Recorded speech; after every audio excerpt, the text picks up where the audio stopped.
Now, while parents across the country grapple with the decision over whether they should have their kids vaccinated for the measles, I don't understand how it's even a debate, but anyway, a number of 2016 contenders for president, they're also beginning to weigh in. Andrew Whitman, a senior political correspondent, has more on this. Sometimes I can see fights coming. This one, Who knew? I didn't believe there was two sides to this on the political landscape. Obviously, I have not been paying attention. It's mushroomed over the last 2 or 3 days, Rich, and now even the current president is weighing in. President Obama saying, quote, "There is every reason to get vaccinated. There aren't reasons to not." And House Speaker John Boehner also stating, "I don't know that we need another law, but I do believe that all children ought to be vaccinated." As the measles outbreak grows, so does the debate over vaccines. In Oregon, some parents say they're going to start asking other parents if their kids have had their shots, and if not, no more playgroups. That's their choice in being mad because I did not get all of my kids' shots. If my kid got sick, guess what? He would be home. The CDC says there have been more than 100 measles cases in 14 states this year. And now the American Academy of Pediatrics is urging parents to vaccinate their children, if only for the sake of babies too young to get the shots. That's what the daycare center at this Santa Monica high school is dealing with.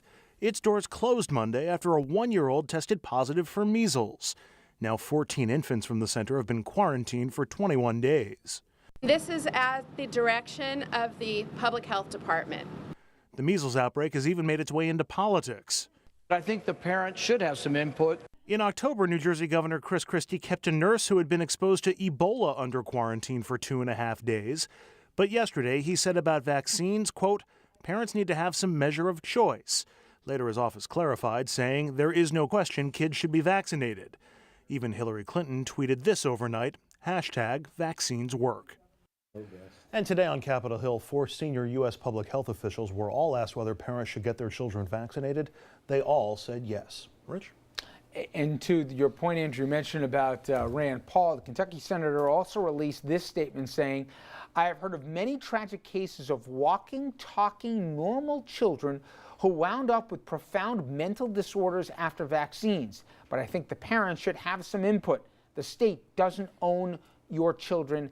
End quote. All right, let us bring in our table right now. Richard Brodsky, former Democratic New York State Assemblyman, now a senior fellow at Demos, professor at NYU. In fact, he wrote a piece on this subject in the Huffington Post. Dominic Carter, political journalist, author. Richard St. Paul, Republican strategist, former vice chair for the National Black Republican Association, handsome devil. And Andrew Whitman, who you've already seen, our senior political correspondent. When you saw people who want to be president, you saw the contortions from Christie, and you saw Rand Paul, in effect, double down there. I know you put that in context with what Hillary Clinton said versus with Paul. Share with viewers if they haven't just to get it out of the way, I think people should have the kids vaccinated. The science is clear. It should be done. That being said, Hillary moved swiftly, sure-footedly, and brilliantly to make a point about the Republican candidates, which is they are spending all their time appealing to the crazy, wacky, right-wing Republican base, while she is able, as the presumptive nominee of the Democratic Party, to speak to a much bigger tent. The grandmothers know best, the science. Remember, the Republicans are vulnerable on global warming, climate change. They're vulnerable on evolution. They're vulnerable on whether they believe the truth on Benghazi and Obamacare. She's setting up a storyline that is, these people are too crazy to govern, that in the long run will be very helpful to her. Richard, help me out on, I know that there is, on a percentage basis, a greater mistrust of government among Republicans than Democrats. There's healthy skepticism from Democrats, but with Republicans. Rand Paul, whatever people think, is not a dummy, okay? He didn't even try to step this thing back at all. Is this really what the base wants to hear when he says, basically, you get vaccinated, it'll turn you into an autistic kid? Take politics away from it. Look, there's no, just like LaGuardia said, Mayor LaGuardia in New York City, there's no Democratic or Republican way to take out the trash. There's no Democratic or Republican way to govern whether you should be vaccinated or inoculated from a disease. These folks that Rand Paul is talking about are not just Republican, but they're Democrat. These are people who have a personal belief that if their child is inoculated from measles, that it could cause autism or not make, or they'll be disabled somehow, not talking, walking, whatever. This doesn't belong to a Democrat or Republican audience. This is simply the way some people feel. I'm with you, but Richard, this has now become, because you have not one but two guys who have said statements in effect here that sympathize with the anti-vaxxers, okay? That now it's not a very presidential thing for somebody to say, forget what the CDC says, forget what the American Medical Association says, forget what every doctor worth the salt says. You know what? I think, like Jenny McCarthy, that this thing could give you autism.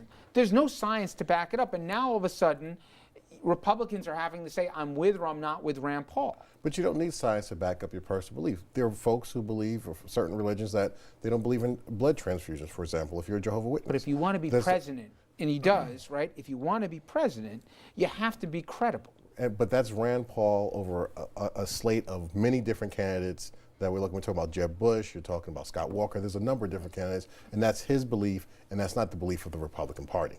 This is a pander from Christie and from Rand Paul. And we're the next set of questions is coming over the next couple of days, which is, have your kids been vaccinated, Chris Christie? Have your kids been vaccinated, Rand Paul? The answer is going to be yes, which means that they're not, this isn't an issue about, well, I think the science isn't in yet. This is just a pander. How do you know it's a pander? Maybe he actually believes it. It's a pander to the anti-government group and wing of the Republican you know what? Party. You can do and we two saw things at we saw once. another example of that from the junior senator from North Carolina today, Thom Tillis, who came out and said, I don't think businesses should have to post signs that say employees must wash hands when they use the restrooms. And he wants to tear down, I think we have a graphic of that, but he wants to eliminate that regulation because he says, well, let the market decide.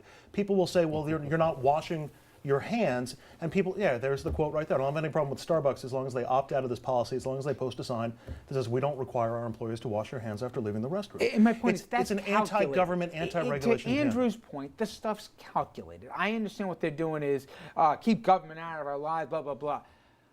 But I don't think it's a smart play. You got reasonable people that are saying, you know what, Rand Paul's an interesting guy. I can't put him into a box, right? I happen to think some of the stuff he says is crazy, but some of the stuff is interesting. He takes some principled stands and some stuff. However, if you're commander-in-chief or want to be taken seriously, Dominic, as commander-in-chief, you can't tell people, you know, that science doesn't matter. As Richard said, the global warming, you know, it's just a couple crocs who believe it or whatever else. I don't see how that plays politically, forget about it, even on a principled stand. Well, let's keep in mind that Obama in 2008, his statement sort of went towards those that are against giving these vaccines. So you can pull up the quote and see. Today he's saying something completely different. So what I'm trying to say is let's give Rand Paul the benefit of the doubt. But he's playing to summon his base.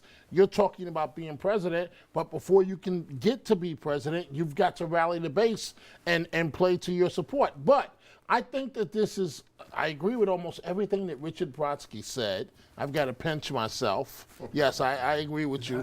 Wheezy, I'm coming, or whatever. Was it Wheezy or? Wheezy. Yeah, Wheezy, I'm coming. No, yeah, Sanford is sound. Sanford is sound. Wheezy, I'm coming. I agree with Brodsky. Elizabeth, I'm coming. But it's from Rand Paul, he was doing so good though, Richard, in terms of some of the things he was saying and playing to different communities. And he sounds very Michelle Bachmann-like when she blew her campaign in that debate. I forgot what she said, but it was something related to science, and it completely went up in smoke, her campaign. I'll just point out that Rand Paul's entire political ideology, as was his father's, is based on the libertarian view that we don't need government. And anything that casts shadow or throws shade over the role of government overall. I like that term. Thank you very much. Anything that throws shade over the role of government overall is actually consistent with his ideology, as was with his father. That's a very accurate description. I think the basic point politically on this is that Hillary saw this opening and with a masterstroke came in and did it. That was, if that's the best defense the Republicans can come up with, there's no Republican or Democratic way to vaccinate, then it's an issue for Hillary. You're not wrong. No, but I your know, candidates aren't listening to you. But it's not, it's what, and as Andrew pointed out very succinctly, it's Rand Paul's view of how he feels about the situation, and not the whole Republican Party. See, I'm sorry. This is where, me personally, I've been covering this for, this is the part I hate about politics, which is Rand Paul's not a dummy. Every piece of science, empirical fact, says that you cannot get autism from getting a vaccination. Time out. He's saying, by implying that you parents know as much as the government, you should do what you want. And more than that, Richard, saying that people basically turned into, they lost the ability to speak, walk, and do whatever else after the vaccine is not only untrue, it is dangerous and it's irresponsible. And to be a public official, you can have opinions on anything. You can disagree with anything. His kids were vaccinated. He said people should be vaccinated. He also said he didn't think it was the government should require it. He went further than that. Wait a minute. He went further than that. Wait a minute. The fact of the matter is that on the left, the whole issue on abortion rights isn't whether it's moral or immoral. It's that the state shouldn't be making the decision. Richard. That's fine, except if you do that, you're not endangering the life of someone else. If you choose not to get vaccinated, that depends on whether you believe a fetus is a human being. You're not making them sick. That's your own person. That depends on whether you believe a fetus is a human being. Whether it's personal or not, I don't want to get in the debate about that. That's a person attached to you. Okay? I'm saying something different. My kid shouldn't have to walk into a store and wonder if the kid, because his parents chose not to get vaccinated, could get my kid sick. That's not a fair trade-off here. I'm pro-vaccination. But for politicians to throw it up that it's an open debate is reckless. They didn't say that. He said Can you bring up the decide. quote one more time here for what Rand Paul had to say? Or was that just a soundbite? Walking, talking. Come on, guys. Keep up with me. Look, he's talking. Many tragic cases of walking, But talking, that- normal children. Listen. Walking, talking, There we normal go. children who wound up with Talking profound mental disorders about after vaccines. Kids who have had allergic reactions But I to think the vaccines. parents should have some input. That is out there. That has nothing to do with autism. What? Look, I'm not a Rand Paul fan. Mike- I'm not a fan. I'm pro-vaccination.